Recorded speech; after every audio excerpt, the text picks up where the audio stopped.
chickens keep escaping the chicken run, and you want to know how to fix that. This video will teach you how. First of all, you want to make sure your fencing is secure.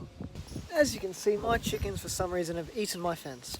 Thankfully, I can just fix it with a hammer and a peg. Once you've fixed all ground areas they can get through, this is where the scissors come in.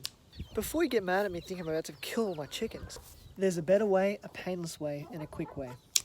Find a target. Capture target. Once you've got the chicken, spread out its wings like that. It's probably easy with 2 people, but you can do it with 1. And you want to completely painlessly cut these feathers off. Completely painless.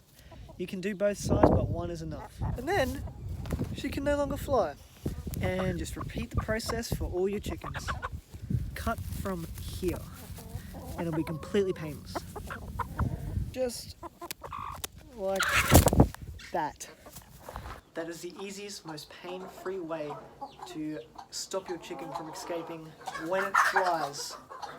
Be careful though, because they will scratch you and it will hurt, especially if you're sunburnt. I hope you learned something. I hope you'll be able to now stop your chickens from running away from you. Smash like, subscribe if you did learn something. See you next week.